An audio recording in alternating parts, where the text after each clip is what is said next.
आखिर ऐसा क्या हुआ जब भीष्म पितामह की माता को उठाने हस्तिनापुर पहुंचा शक्तिशाली योद्धा उग्रायुध?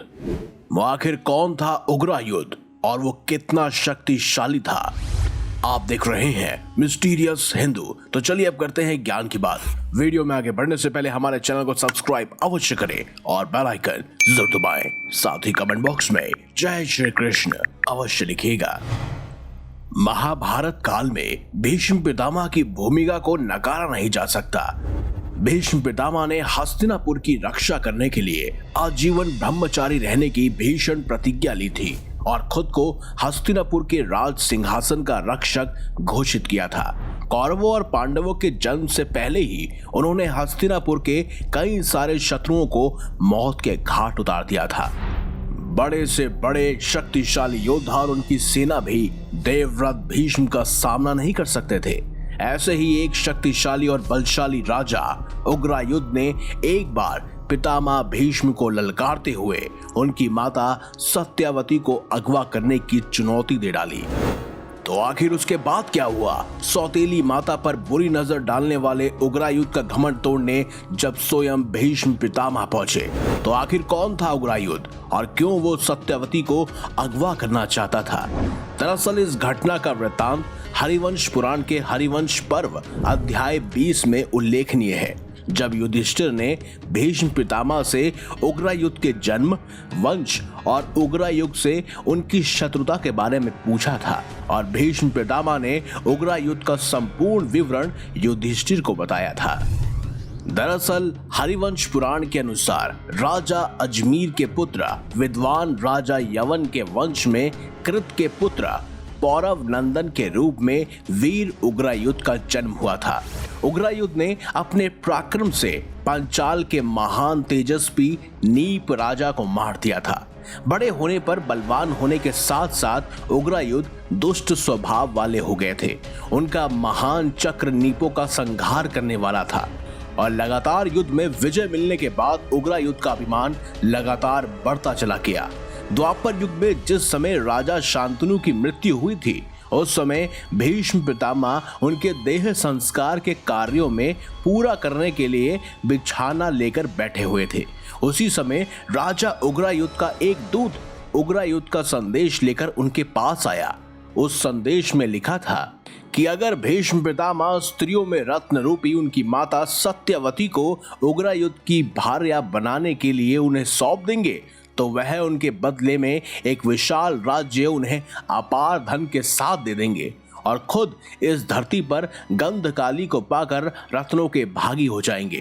संदेश में उग्रायुध के ऐसे नीचता भरे शब्द सुनकर पितामह भीष्म का गुस्सा सातवें आसमान पर था। लेकिन उस संदेश में उग्रायुध ने पितामह भीष्म को अपने परम दुर्जय चक्र युद्ध का भय दिखाते हुए ये भी कहा था कि अगर उनका चक्र भूमि में शत्रुओं के संहार के लिए ही प्रकट हुआ है, इसीलिए अगर पितामह भीष्म अपने राज्य काल और अपने प्राणों का कल्याण चाहते हैं तो उनकी आज्ञा मान ले, नहीं तो वह उन्हें चैन से रहने नहीं देंगे। उस संदेश को सुनकर पितामह भीष्म के क्रोध की कोई सीमा नहीं रही थी। पितामह भीष्म उस समय कुश के आसन पर सो रहे थे, तो संदेश सुनने के बाद उन्होंने अपने सेनापतियों को तुरंत बुलाया और युद्ध करने की आज्ञा दे दी। ये वो समय था जब राजा शांतनु और सत्यवती का पुत्र विचित्रवीर्य एक छोटा बालक था और वह अपनी माता के हित में युद्ध नहीं कर सकता था। इसीलिए पितामह भीष्म ने खुद ही युद्ध करने का फैसला लिया, लेकिन उनके मंत्रियों ने उन्हें समझाया कि इस समय अपने पिता के देह संस्कार कर्म करने की वजह से वह अशुद्ध है, तो जब तक वह शुद्ध नहीं होते उन्हें साम दाम दंड भेद की नीतियों से प्रयोग करके युद्ध लड़ना चाहिए और शुद्ध होने के पश्चात वह युद्ध भूमि में उग्रायुध से आमने सामने युद्ध लड़ सकते हैं। मंत्रियों की बात से सहमत होकर पितामह भीष्म ने उस समय युद्ध करने का विचार त्याग दिया। साथ ही शास्त्रों और नीतियों में चतुर उनके मंत्रियों ने सभी प्रकार के दूसरे उपायों से शांति समझौते का प्रयास किया, लेकिन स्त्री कामुकता में उग्रायुध की बुद्धि भ्रष्ट हो चुकी थी और वो बिल्कुल नहीं माना। बार बार भीष्म पितामह के मंत्रियों द्वारा शांति समझौते के प्रयास किए गए, लेकिन हर बार उग्रायुध ने उन सभी दूतों को और उन संदेशों को ठुकरा दिया। लेकिन उसके बाद वो समय भी आया जब स्वयं भीष्म पितामह अशौच से शुद्ध हो गए, तो धनुष बाण लेकर वो रथ में बैठकर उस दुर्बुद्धि से युद्ध करने के लिए पहुंच गए।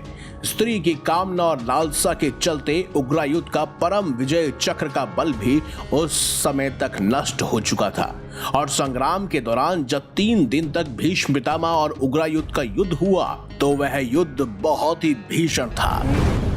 दोनों ही पराक्रमी योद्धाओं ने एक दूसरे को 3 दिन तक लगातार टक्कर दी, जहां अनेकों एक दिव्यास्त्रों का प्रयोग भी किया गया, रण कौशल को भी दिखाया गया, लेकिन आखिरकार भीष्म पितामह ने उग्रायुध को परास्त करके उसके प्राण हर लिए और उसे उसके कुकर्मों की सजा दी।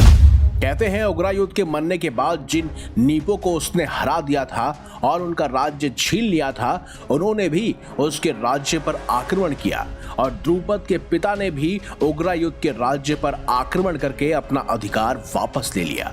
इसके बाद अर्जुन का युद्ध द्रुपद के साथ हुआ और अर्जुन ने राजा द्रुपद को हराकर उनका राज्य भी जीत लिया, और बाद में कापल्य नगरी और अयच्छत्र नगरी को द्रोणाचार्य के चरणों में समर्पित भी किया।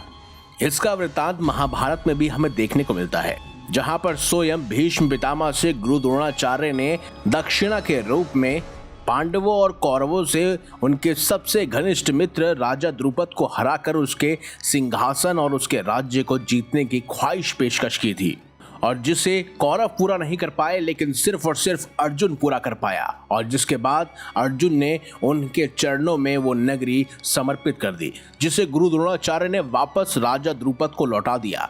लेकिन पितामह भीष्म ने उग्रायुध के साथ साथ राजा द्रुपद पर भी अपनी जीत हासिल कर ली थी और हस्तिनापुर के एक सबसे बड़े शत्रु को मार डाला था।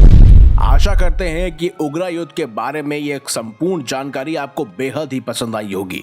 अगर आप इस घटना के बारे में वृत्तांत से पढ़ना चाहते हैं तो हरिवंश पुराण के हरिवंश पर्व अध्याय 20 में बारीकी से इसके बारे में उल्लेख किया गया है, जहां युधिष्ठिर को स्वयं भीष्म पितामह उनके साथ हुए उग्रायुध के संपूर्ण विवरण वाले भाग को बता रहे हैं, तो आप वहां पर जाकर भी पढ़ सकते हैं। अगर आपको हमारी ये खास जानकारी या वीडियो अच्छी लगी है तो इसे लाइक करें, हमारे चैनल को सब्सक्राइब करें और ज्यादा से ज्यादा शेयर भी करें। तो मिलेंगे अगली बार एक नई खास वीडियो के साथ, तब तक के लिए देखते रहिए संपूर्ण ज्ञान का केंद्र बिंदु मिस्टीरियस हिंदू।